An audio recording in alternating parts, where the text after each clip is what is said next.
Hello everyone, it's time to talk about what else I saw in January. January 2022. Still haven't gotten used to that. We've got a fun mix of things to cover today, so let's get started with movie number 1, 1946's I See a Dark Stranger, also known as The Adventuress. A light film set mid-war in which an ardent and headstrong Irish girl, played by Deborah Kerr, sets off to do her part in the war, but because she's vehemently anti-British, she winds up involved with a Nazi spy ring. Her efforts, while sincere, are severely misguided, as she eventually learns, and then it's a mad scramble as she tries to put things to rights. Dragged along with her is Trevor Howard in a bit of unusual casting, and Raymond Huntley plays her duplicitous contact. Deborah Kerr, by the way, was a British actress who originally hailed from Scotland, but she's convincing as a die-hard young Irish woman. Director Frank Launder also co-wrote the screenplay with Sidney Gilliat, and it'll give you a fair picture of what this is like if I tell you they also wrote the screenplays for Alfred Hitchcock's The Lady Vanishes and Carol Reed's Night Train to Munich. I didn't know that when I rented this. I was under the impression this was a serious thriller, but then the box called it a comedy and talked it up like it was a real knee-slapper, so then I felt a little concerned because, well, I wasn't looking for a comedy. Personally, I wouldn't say that's quite the right tag, because it's really the last 20 minutes or so that become outright comedic. Things get crazy, and then just plain goofy, with a scene that could have come straight out of a Marx Brothers film. But the rest of it, with its shadows and secrecy and espionage, and a great sequence concerned with the disposal of a body, that's thriller stuff. Movie number 2 is 1936's Make Way for a Lady, a comedy in which Anne Shirley plays a girl who sets out to find a wife for her widowed father, Herbert Marshall, unaware he's fallen for someone else. To be honest, I wouldn't have watched this movie were it not for the leads. I tend to like both of them separately, and I thought seeing them together as a devoted father-daughter pair would be a treat. And it was.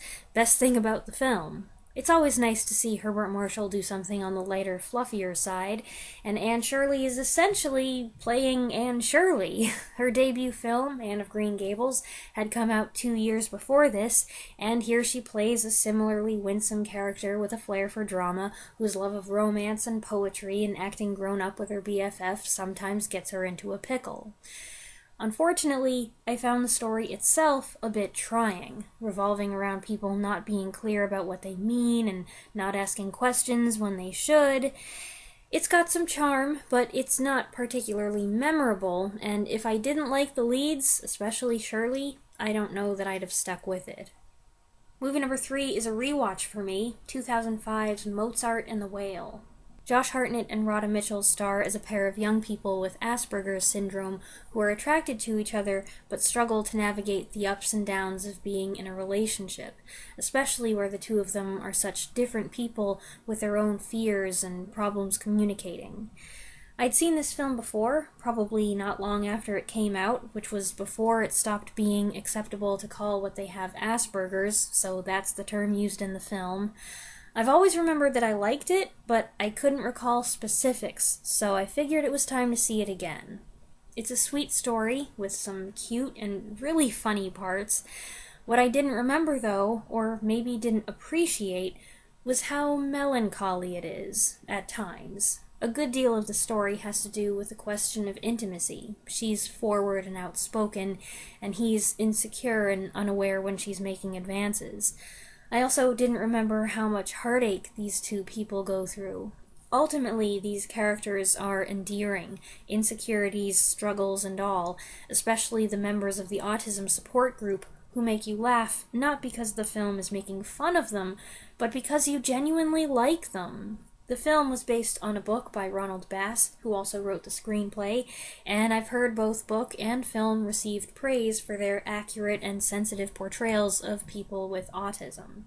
I am not qualified to judge that, but both the acting and the direction did convey a clear picture that seemed authentic and well-researched. Movie number 4 is 2019's big hit, 1917.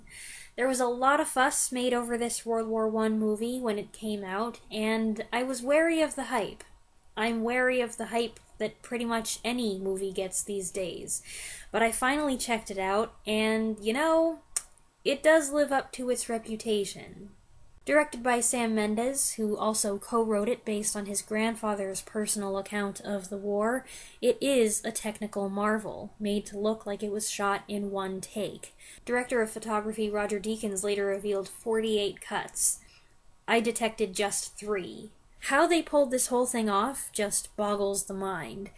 But I didn't find the film to be ostentatious about it. It doesn't call attention to itself in an artsy-fartsy way, and the technique serves a purpose, allowing the viewer to be the soldier's silent companion, a third member of the party sent on a hazardous, time-sensitive mission to deliver a message that could prevent an ill-fated attack on the Germans. It was brilliantly choreographed, every movement and camera angle and everything mapped out in extensive rehearsals on huge sets to ensure the action would run perfectly. But it doesn't just impress on a technical level. The sequence in the Germans' underground barracks is stunning and intense, and the part where the main character regains consciousness and walks through ruins lit by fire and flares as weird shadows dance around took my breath away. The visuals, the sensation of movement, Thomas Newman's swelling score. I just sat there, slack-jawed, watching this scene in awe. As much as I love movies, that doesn't happen often. So the film's superbly made, it feels real, it looks great, and it tells a powerful story. Actor George McKay carries the film, with some big names popping in only briefly. There's depth and emotion, and at the end, you feel like you've been through something with this character. There isn't really any way of knowing how much this film will stick with me until more time goes by, but certainly while I was watching it, I was all in. Movie number 5 is 1970's Night Slaves. A viewer recommended this old TV movie, and I was able to find it on YouTube. Quality's not great, but I think you'd be hard-pressed to find anything better, and in spite of that, I enjoyed the film. The person who suggested it didn't say much about it, just that it was kind of like the TV show The Invaders, and that was all it took to spark my interest. Having seen it, I'll agree with that assessment. Night Slaves stars James Franciscus as a man who's recently been in an accident, who's on a getaway with his wife, Lee Grant, when he starts to suspect there's something going on in the quiet little town. The supporting cast includes Tisha Sterling, Leslie Nielsen, and Andrew Prine, who, incidentally, guest starred on a couple episodes of The Invaders. This is a pretty short and straightforward film, so I won't give much more description than that, but I will say I liked it. By the way, I was tootling around on IMDb, and I found out that Tisha Sterling made 3 guest appearances on The Long Hot Summer, a show which co-starred Roy Thinnis, who later went on to be the star of The Invaders. We could probably do this all day, folks! Movie number 6 is another older science fiction TV movie that my mom and I were able to watch through YouTube, 1982's Tomorrow's Child, directed by Joseph Sargent. Stephanie Zimbalist plays a young doctor's wife who's persuaded to take part in a secret experiment in which she will be the mother of the first test tube baby. What a ride this was! It's got a concept that grabs me on multiple levels: credible science fiction, questionable ethics, the moral debate over the creation and potential willful termination of life, a character forced to maintain a pretense, and the suspicion that something more sinister may be afoot. I had no idea what direction it might go in, and ultimately it ended up going in all the directions, which made it even more interesting. It's kind of an eerie film with an ethically provocative story, but it stays centered around the prospective mother of a mystery child, so on top of everything, there's a very personal element to it. There are good performances all around from Zimbalist, William Atherton, Arthur Hill, Bruce Davison, and Susan Oliver. Joseph Sargent directed 2 movies I love, The Taking of Pelham 123 and Colossus the Forbin Project, and this one's another solid film, a domestic sci-fi drama thriller that I really enjoyed.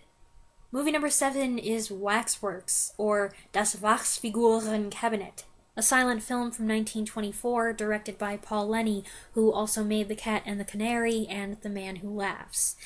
This one's anthological in nature, with a frame story in which a young writer, played by future director William Dieterle, is asked to come up with fanciful stories to advertise the featured figures in a Waxworks exhibit.